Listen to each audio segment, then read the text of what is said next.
Salve, salve família! Satisfação imensa, um prazer inenarrável estar retornando com mais um episódio do Pós-Plantão Podcast, o melhor podcast médico da América Latina. Uma grande honra voltar a gravar para vocês, uma grande honra produzir conteúdo e conteúdo de qualidade. Eu trouxe hoje novamente um cara que, assim, quando esteve aqui, fez muito sucesso com o conhecimento que tem, com o entendimento que tem da área médica, de uma área, galera, que a gente não conhece muito, não.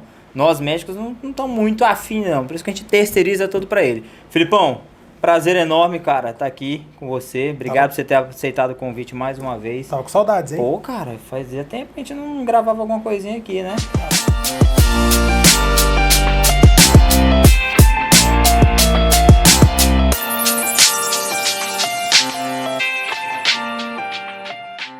Bom, pessoal, meu nome é Felipe, eu sou advogado. Do direito médico. A gente atua nessa área faz um tempo, faz um trabalho legal aí, tanto no preventivo, que é a nossa meta sempre. Sim. Falaremos disso num próximo vídeo, fiquem de olho. Isso aí. Enfim, a gente trabalha aí com o direito médico, ao lado dos profissionais de saúde, para dar um pouco de tranquilidade e segurança aí no exercício da profissão. Cada dia é mais difícil por causa do excesso de processos éticos, que nós vamos falar hoje, processos judiciais. Mas estamos aí, a gente está junto e segue nessa caminhada. Tu já tá nessa área há quanto tempo mesmo? Cara, faz uns 10 anos que eu estou trabalhando com direito médico. 10 sou formado anos. há 16 para 17 e 10... Só tenho essa cara jovem porque eu sou advogado dos médicos, entendeu? Mas deixa eu te falar, direito médico é tipo uma residência da medicina? Ou como é que faz para chegar no direito médico? Pô, pergunta... Rapidão, só pra galera saber. É uma pergunta muito legal, mas a gente tem uma peculiaridade que é muito mais tranquila do que para vocês. Que para se anunciar especialista, você tem que ter necessariamente o RQE, enfim. A gente, claro, pelo rigor acadêmico, se a gente for pensar em academia, você vai se dizer especialista, mestre, doutor, se você tiver feito. Mas, no geral, no direito, a gente pode atuar em várias áreas sem maiores assim, necessidades. É claro que é o teu risco de se dizer especialista, ou dizer que você atua numa área específica e não fazer frente àquilo depois. Acontece muito em todas as áreas. Imagino. Mas eu tô nessa, comecei muito mais na prática do que na teoria e depois, ao longo do tempo, fui estudando para justamente me aprimorar aí naquilo que eu já vinha fazendo na prática. Show de bola, cara. Vamos começar? Tem um assunto massa pra gente discutir hoje aqui, que muitos dos meus mediciners têm dúvida, né, sobre o que é ética médica. Como que funciona a ética médica? O que você tem para resumidamente falar pra gente? Cara, é uma cadeira bem legal da faculdade e eu vou te dizer, ela acaba sendo um pouco negligenciada, e não como uma crítica aí à grade curricular. É crítica sim.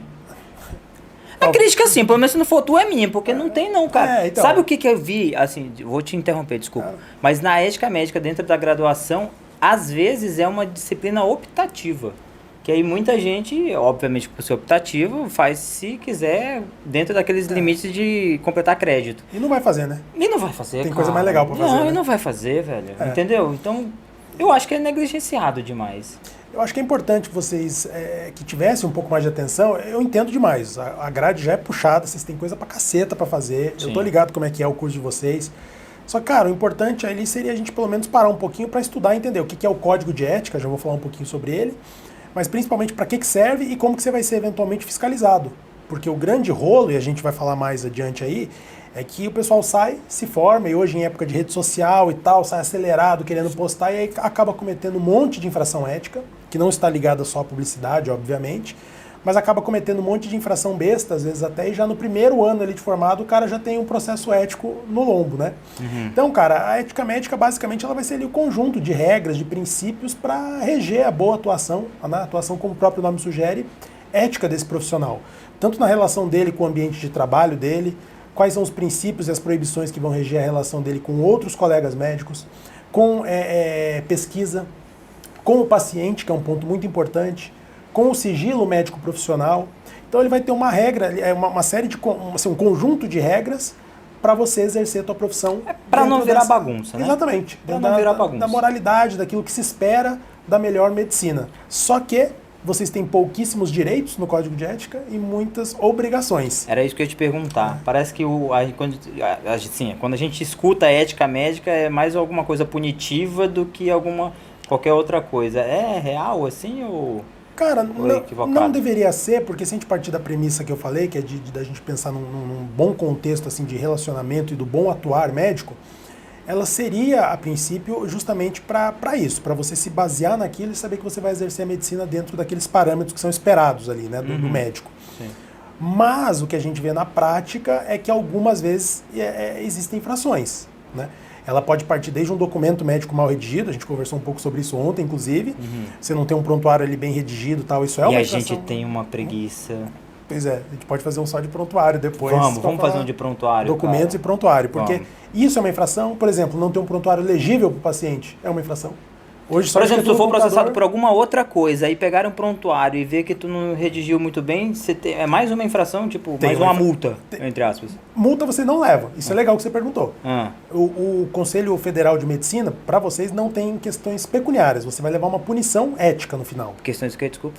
De grana, desculpa. Ah, tá. Desculpa. Começa com advogado 6 aqui. Corta aí depois, Questões de grana. Ele acha que eu entendo. Mas questões de grana. Você não vai levar uma multa ao final. Você vai levar uma das 5 punições que tem, que a gente conversa daqui a pouco também. Mas em outros conselhos, né, por exemplo, de odontologia e tal, você pode falar inclusive em multa. Vocês, médicos, não terão multa, né? Então, só que a gente parte realmente para muitas vezes ter uma questão, não é nem punitiva, é de fiscalização que gera a punição. Hoje eu te diria, cara, que 90% dos processos, 85% dos processos que a gente acompanha são ligados à publicidade. Problemas de publicidade. Hoje deve estar uma confusão esse negócio de publicidade. E aí, esses dias atrás saiu alguma coisa do CFM, não saiu de publicidade, não? Vai sair. Vai sair ainda, não é? E a gente tá assim, sedento, faz mais de um mês e vai sair. Esperando e não sai. Aí um mês atrás... É igual salário, Gabriel. Você fica esperando. Só que o salário, em tese, depois de um mês sai, né? A resolução ainda não saiu. Depende do lugar, né, cara? Tem uns lugares que não sai, não. Vai, continua. Como regra. Então, assim, a gente vai ter algumas atualizações em relação à publicidade, mas hoje é muito restritivo, né? Então, você acaba ali mostrando o paciente, mostrando um antes e depois, várias questões que são regulamentadas também do ponto de vista ético, e tudo isso pode gerar uma denúncia ou pode gerar uma fiscalização que vai gerar um processo ético profissional ao final, né? E é isso que a gente vai conversar hoje. Então, a princípio, ela é para regulamentar essa boa atuação do médico. Só que, a partir do momento que se identifica que você não respeitou alguma daquelas diretrizes do código de ética, você pode ter uma infração ética que vai virar um processo ético. Tá, se tu tem uma infração ética, tu vai virar um processo. Em que esfera que o médico é processado? Quais as esferas? Criminal? Eu posso ser preso? Não, pelo processo ético não, você não vai ser preso. Pelo ético? Não. O ético seria do conselho. Exatamente. Conselho. Desse que a gente está falando. Você pode ser processado, ter um processo cível, que seria para falar daí de grana, indenização, dano moral, dano estético e tal. Aí você vai entrar para um juiz, é justiça mesmo, e você vai pedir grana, processo cível. Processo penal, que você acabou de falar, é se tiver um crime. Aí ele não se confunde com o cível. É crime, a gente vai apurar uma lesão corporal, alguma coisa mais grave que realmente parta para uma ideia de crime. Aí sim você pode ter uma pena que pode ser ali, existem várias penas e pode ser... A gente já viu, inclusive, isso daí em vários noticiários aí de com galera certeza. Que foi presa. Dependendo da gravidade, pode até ter prisão, enfim. É muito raro em caso médico, né? Eu lembro que teve um plástico, teve um anestesista também aí. Dependendo do rolo, pode gerar uma pena dessa. E o que a gente está falando hoje é, então, nessa esfera ética. Então, esse processo vai desenrolar todo perante o teu conselho, o teu regional ali de origem, ao qual você está... Tá, mas um erro, por exemplo, eu não vou citar nenhum tipo, mas um erro ele pode ser encarado por vários tipos de processo? O mesmo erro pode ser o ético, o civil? Com toda certeza. E é muito comum que um questionamento de um atuar médico, uma alegação de erro médico, que ela gere reclamações e possíveis processos em várias esferas, desse jeito que você falou. Vai, faz uma denúncia no conselho, vai gerar o processo ético, que é o que a gente está falando. Vai na justiça e gera um processo cível para pedir indenização. Se achar que teve lá uma lesão corporal, alguma coisa, vai na delegacia e faz um BO e pode virar o processo criminal. Se você for funcionário público, pode fazer uma reclamação perante o teu hospital, perante o estado e o município. Você ainda vai ter um processo administrativo para ver se você fica ali ainda como médico ou não. Entendi. Pode gerar até 4 diferentes. Aí é confusão. E sobre o ético, cara, que você está falando aí, vai lá no seu conselho e denuncia. Quem que denuncia? É só o paciente? Como que funciona? Vamos lá, legal a pergunta. A gente tem a regra daí específica de processo ético. Não se admite, isso é bom ficar bem claro para todo mundo, não se admite denúncia anônima. Vou fazer uma carta aqui. Isso é legal. Tipo, do nada ver alguém... Não pode. Não existe denúncia anônima, tá? Não existe. Então, vai precisar de alguém que denuncie. Muitas das vezes é o paciente que vai lá, ou um familiar, enfim, do paciente que faz a denúncia, leva lá ao conhecimento do conselho esses fatos. Um colega médico pode denunciar o outro, dependendo, e acontece. Acontece? Os cagueta. Com questões Desculpa, Gabriel, meu posicionamento é esse, viu? Com questões de publicidade acontece, né? Ou às vezes assim, um colega não está satisfeito com a conduta do outro no hospital, no ambiente de trabalho, enfim. Rapaz, então deixa eu te perguntar, essa galera que se anuncia aí uma especialidade que não tem RQE, o cara que tem RQE pode ir lá e com certeza. pau na máquina. Com certeza, tem muita denúncia sim. Tem muita? Existe? Muita mesmo. É mesmo? O cara que é especialista de uma área se sente ali incomodado. Prejudicado, até vê que está tendo algum tipo de prejuízo ao paciente, que pode acontecer.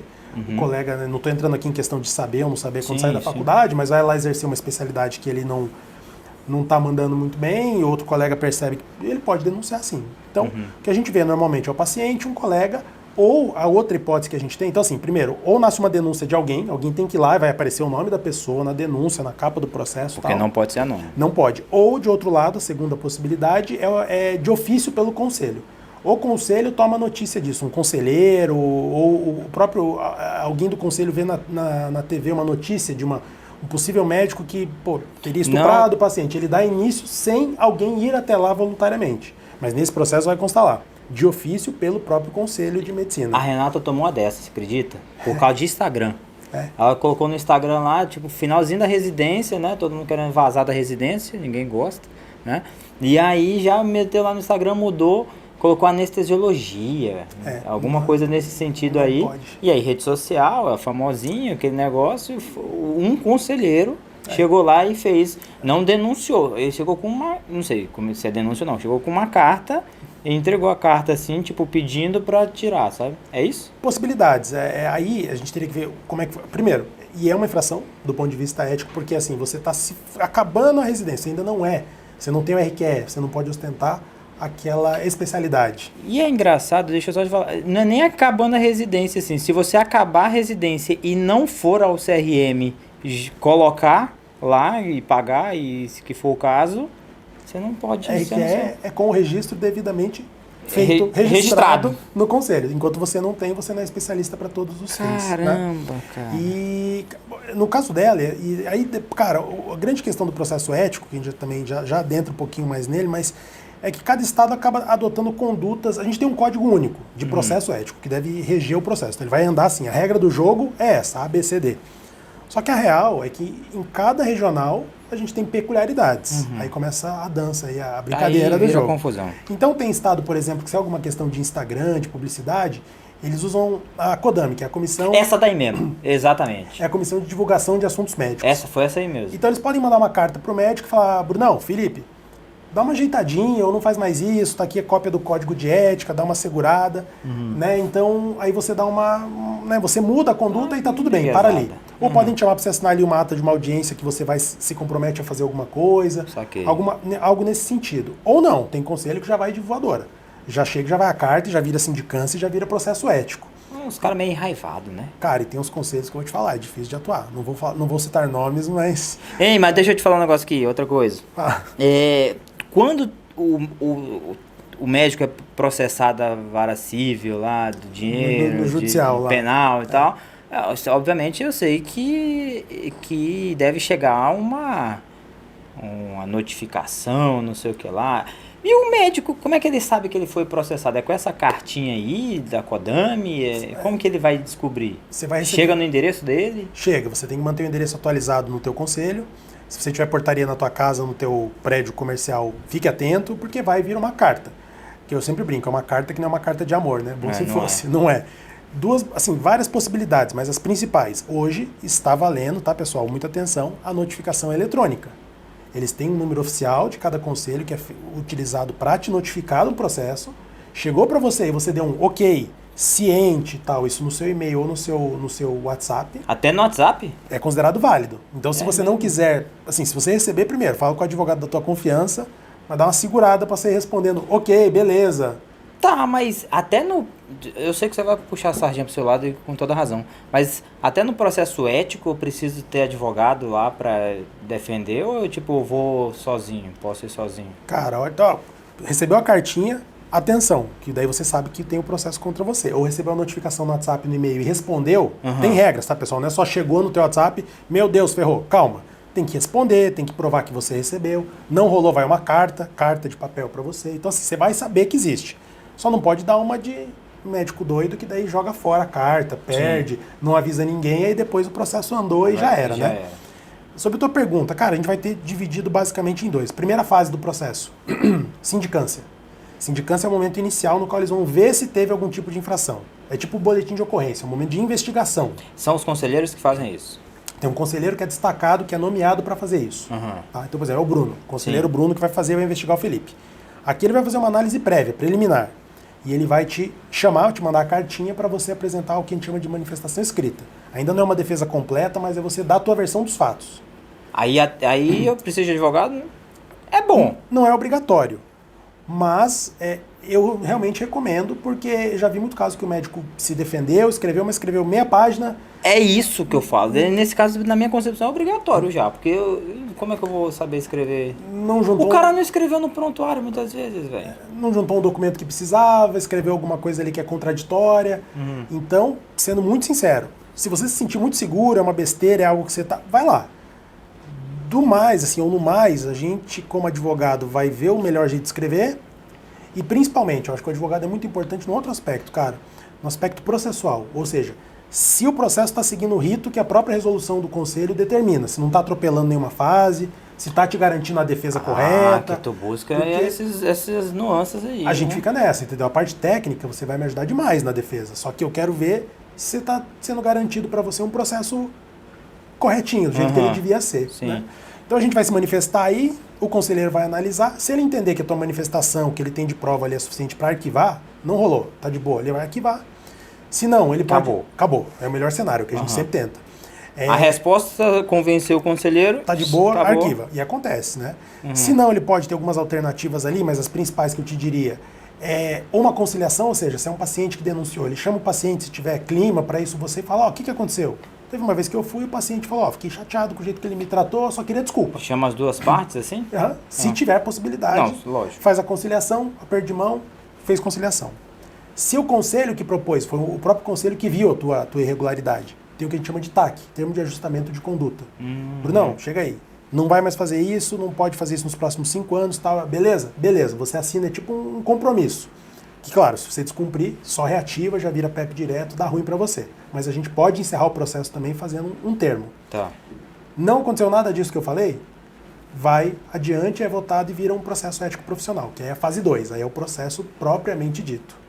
Aí você vai ser notificado de novo e aí você pode apresentar uma defesa de fato. Aí você complementa aquilo que você já apresentou. É óbvio que eu não queria isso pra ninguém, né? Muito menos pra mim, muito menos pra quem eu conheço. Mas quais são as fases até o cara, o médico perder o CRM, assim? Cara, é muito complexo? Tem bastante coisa. Assim, as fases, ela poderia ser essa que a gente acabou de falar. Uma sindicância que gera um processo ético que gera cassação. É muito raro. Para você ser cassado, principalmente no primeiro processo, tem que ter sido uma coisa assim. Vou dar um exemplo aqui que é notório. Então, o Abdel Maci, o médico em São Paulo, que estuprou o paciente. O caso do anestesista lá também, né? Certeza, com certeza não posso dizer como advogado, mas vai gerar cassação. Porque, ele não foi cassado ainda? Eu não lembro se o caso não dele acabou também. Já, mas enfim, se não é o caso de cassação. Quando tem esse tipo de situação, e é o que deveria ser feito, né? Na minha opinião, como advogado de médico, inclusive, né? Agora, é que a gente tem 5 possibilidades, é até legal que você perguntou, que daí já vai para a gente está chegando aí aos finalmente aí do processo, mas ao final você pode ter 5 possibilidades de pena. Né? No final do processo? No final do processo, já vou falar ali quais são as fases no final, chegou lá. Absolve, resolveu. A que a gente quer, matou, não teve nada de errado. Não absolveu, tem 5 possibilidades. Advertência privada, você vai lá e leva uma bronquinha, anota lá no teu prontuário. Você do Bruno, tal, leva a bronquinha, fica anotado lá, mas ninguém fica sabendo. Bronquinha, advertência. Censura reservada. É o depois da bronquinha. É uma bronquinha um pouquinho mais... puxa a orelha. Puxão de orelha. E dá um chinelado na bunda ali e tal. Anota lá e ninguém fica sabendo. Terceiro, censura pública. Leva a bronca e é publicado no site do conselho. Que eu vi esses dias, tinha um lá no CRM aqui Tocantins. Você não fica sabendo todos os detalhes, mas o Dr. Felipe recebeu a punição de letra C pelo processo ético tal. Você não conta detalhes porque o processo é sigiloso, também esqueci de falar. O processo não é público, não adianta querer lá ficar abelhando o processo, porque ele é sigiloso. Um fofoqueiro aí. Letra C. Letra D. Quarta punição possível. Suspensão de até 30 dias. Ao final do processo você fala, Brunão, mandou mal, você vai ficar 30 dias sem poder exercer. Vai lá, deposita teu CRM lá, fica Deixa. 30 dias quietinho. Não pode fazer, porque eles vão ficar de olho em Eles você. vão ficar de olho, lógico. Uhum. E o pior de todos, letra E, Cassação. cassação.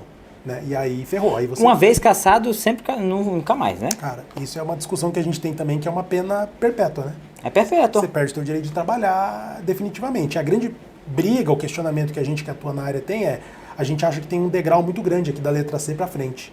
Letra C, censura pública, já vira 30 dias sem poder e aí já vira cassação. Já vira cassação. Será que não dava para ter alguma coisa intermediária? Deixa o cara um ano sem, ou a própria possibilidade de você reorganizar a vida e depois de um tempo se reabilitar, como existe em outros conselhos, né? Então assim, o processo vai, sindicância, processo ético, que é a fase 2, e lá você vai ter audiência, pode levar testemunha, enfim. É uma gama, assim, uma possibilidade bem grande de se defender. E, de novo, como advogado, eu vou ficar de olho se essas fases estão sendo bem respeitadas. A parte técnica, meu amigo, é sempre com o médico. A gente precisa de vocês para explicar, porque o conselho não tem juiz. O conselho tem médico. É papo entre pares. Sim. É médico explicando para médico. Por que eu agi assim? Por que minha conduta foi essa? Inclusive, eu lá como advogado, eu fico quieto muitas vezes. Se o médico está em boas condições de falar, não está nervoso, não está... Cara, fala você. Eles querem ouvir o médico, eles não querem ouvir o advogado falando advogadez, principalmente. Isso eu aprendi ao longo dos anos, levando porrada lá. Nossa, é demais. Fez tudo isso, chegou no final, leva alguma dessas penas, sempre vai caber recurso para o Conselho Federal. Então, igual na Justiça, tem recurso. Vai para o Conselho Federal aí vai reformar, vai confirmar a pena, enfim. E aí se consolida a pena que você levou. Cara, você não me perguntou, mas eu vou dizer uma coisa só para assim, ficar de notícia mesmo para os médicos que estão nos vendo e talvez, né, os advogados que querem entrar na área. Um erro que eu acho muito comum, e acho um grande erro, é o cara que fala assim, não, deixa esse processo andar que depois a gente anula na justiça, a justiça vai rever o processo e tal.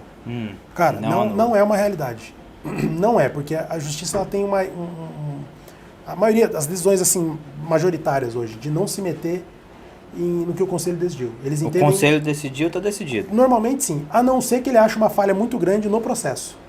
Você errou aqui, você não seguiu o que a tua própria resolução de processo fala, você cometeu uma falha aqui de não ouvir a testemunha. Por isso que a gente tem que ficar de olho no passo a passo da coisa. E claro, se tiver alguma coisa, cara, extremamente caçou o cara já por causa de uma publicidade, talvez a gente consiga discutir o excesso do conselho nisso, mas mesmo assim não é nada garantido. Então se algum dia alguém falar pra você, desencana do processo ético, depois o advogado vai lá na justiça e derruba, cara, eu acho uma grande de uma balela. E eu acho que se a gente pegar as decisões judiciais que a gente tem hoje, a gente vai provar para essa pessoa que não é uma coisa simples. Então, leve a sério, recebeu a cartinha, se defenda ou busque alguém que possa te ajudar e, pô, vamos lá enfrentar e vamos fazer o melhor possível, mas não deixe o troço assim, não é nada, é alguma coisa. Meus amigos, o buraco é mais embaixo. Sempre é. O buraco é mais embaixo. Ter uma assessoria jurídica nesse momento aí é primordial. Meus filhos, espero que vocês tenham gostado desse bate-papo sobre ética médica, sobre se você precisa ou não de advogado. Tenho certeza que a gente vai vir com outros conteúdos acerca disso daí. Vou deixar no link de descrição do vídeo aí os contatos do Filipão. O Filipão é meu advogado das minhas empresas, advogado da Renata, advogado de todo mundo, né, Gabriel? Pela qualidade que tem, o cara é escritor, pô. Eu confio nos escritores, eu também sou. Vou deixar o contato dele aí pra vocês. Espero que vocês não precisem. Ele sempre me falou isso. Espero que você não precise, mas se você precisar, tô aqui com você, a gente tá junto. É igual médico, né? É lógico. É melhor não precisar. Melhor não precisar. Mas... Forte abraço, família. Deus abençoe.